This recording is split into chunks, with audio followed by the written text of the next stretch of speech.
শুভ মঙ্গলবারের দুপুরবেলা আমার গল্প কবিতা পাঠের আসরে সকলকে স্বাগত জানাই। আমি গল্প পাঠ করছি ধোঁয়াটে মুখ, শ্রী বিশু মুখোপাধ্যায়ের লেখা।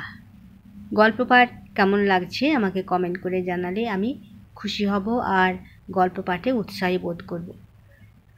পরমপিতা পরমেশ্বরের কৃপায় আশা করি সকলেই ভালো আছেন, সুস্থ আছেন এবং নিরোগ আছেন এবং আনন্দে থাকুন, এই প্রার্থনা জানাই ঈশ্বরের নিকট। আজ যাদের জন্মদিন তাদের অনেক অনেক শুভেচ্ছা, ভালোবাসা, দীর্ঘায়ু কামনা করি ঈশ্বরের নিকট। আসুন তাহলে আমরা ধোঁয়াটে মুখ গল্পটি এবার পাঠ করি, শ্রী বিশু মুখোপাধ্যায়ের লেখা। আমি পরবর্তী অংশ পাঠ করছি।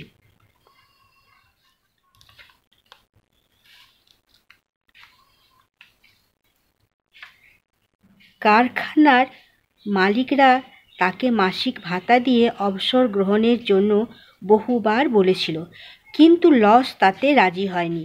সে বলতো এ কাজ না করে বসে থাকলে সে মরে যাবে। অগ্নিদেব তার বন্ধু, আর এই আগুনই তাকে বাঁচিয়ে রেখেছে। সত্যই সময় সময় আগুনের সঙ্গে যেন খেলা করত বুড়ো। বিড়বিড় করে কী সব বলতো, হাসতো, ভেঙচি কাটতো ফার্নেসটার দিকে চেয়ে। সবাই বলতো, এই রে, বুড়োর এবার ভীমরতি ধরেছে, মরবে। হলোও তাই। যে রক্ষক সেই একদিন ভক্ষক হলো। নেশার ঘোরে অসাবধানতা বশত বুড়ো একদিন লোহা গালাইয়ের জ্বলন্ত ধাতু পাত্রের মধ্যে পড়ে নিমিষে কর্পূরের মতো উবে গেল। ছ্যাক করে একটা শব্দ হলো কেবল, আর ফার্নেসের উপর থেকে খানিকটা ধোঁয়া চিমনির ভিতর দিয়ে গিয়ে ছড়িয়ে পড়ল আকাশে। হা হা করে উঠল তার ঘরের অন্যান্য লোকেরা। সারা কারখানায় খবর ছড়িয়ে পড়ল চক্ষের নিমেষে। খবর পেয়ে মালিক নিজেই ছুটে এলো গালাই ঘরে, কিন্তু তখন সেখানে লসের আর কোনো বাষ্পও নেই। এতদিনের পুরনো কর্মচারী বুড়ো লসের এই অপঘাত মৃত্যুতে সবাই মর্মাহত হলো। কারখানায় ছুটির বাঁশি বেজে উঠল সঙ্গে সঙ্গে। মালিক তার সম্মানে কারখানা তখনই বন্ধ করে দিলে। চারিদিকে নানা গল্প চলতে লাগলো লসের সম্বন্ধে। ছুটির পর পথ চলতে চলতে কারিগরদের মধ্যে একজন বললে, মৃত্যুই ওর ভালো হয়েছে। যার সঙ্গে ওর সারা জীবনের সম্বন্ধ সেই ফার্নেসের মধ্যেই ও মিশে গেছে।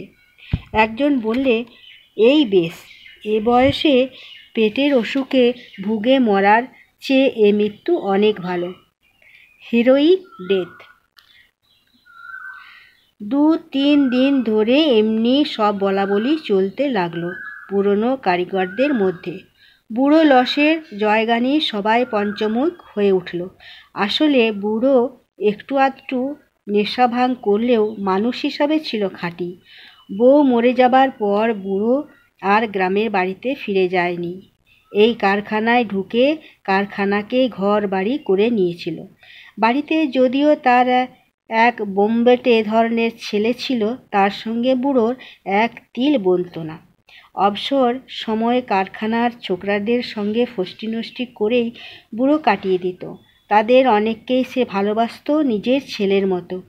কিছু কিছু নিজের মাইনে থেকে লুকিয়ে দান ধ্যানও সে করত। সব শুদ্ধ এখানে লস কাজ করছিল প্রায় 50 বছর। এই সব কারণে কারখানায় শুধু তার সহকর্মীদের নয়, মালিকের পর্যন্ত তার মৃত্যুতে দুঃখের সীমা পরিসীমা ছিল না। কদিন এইভাবে কাটবার পর শোকের বেগ একটু কমলে কারখানার কারিগররা সকলে মিলে তার মৃত আত্মার প্রতি শ্রদ্ধা দেখাবার জন্য কারখানার ভিতরকার খোলা ময়দানে জড়ো হলো। এসব সভায় সাধারণত যেমন সব হয় তেমনি এখানেও অনেকেই লসের গুণাবলী নিয়ে, কর্তব্যনিষ্ঠা, একাগ্রতা, দয়া দাক্ষিণ্য প্রভৃতি নিয়ে বক্তৃতা করলে। কজনের বক্তৃতা হয়ে যাবার পর কারখানার মালিক যখন বক্তৃতা করতে উঠে তার স্মৃতিরক্ষার জন্যে বেশ কিছু টাকা দিয়ে একটি প্রস্তর মূর্তি তৈরি করবার কথা ঘোষণা করলে, তখন ঘটল এক বিপদ। উপস্থিত জনতার ভিতর থেকে লসের ছেলে দাঁড়িয়ে উঠে প্রতিবাদ করে বললে, আমার বাবার কোনো ছবি বা ফটোগ্রাফ নেই, কাজেই প্রস্তর মূর্তি করার অসুবিধা আছে। এই টাকাটা এভাবে খরচ না করে বরং আমাদের দরিদ্র সংসারে দিলে খুব উপকার করা হবে। ধন্যবাদ বন্ধুরা। আজ আমি পাঠের এখানে বিরাম দিলাম। পরের দিন পরের অংশ পাঠ করব। ভালো লাগলে আমাকে কমেন্ট করে জানাবেন, সাবস্ক্রাইব করবেন। অনেক অনেক ধন্যবাদ। সকলেই ভালো থাকুন, সুস্থ থাকুন, আনন্দে থাকুন। আজকেও কিন্তু প্রচণ্ড গরম, রৌদ্রের তীব্রতা প্রচণ্ড। ভালো থাকুন সকলে।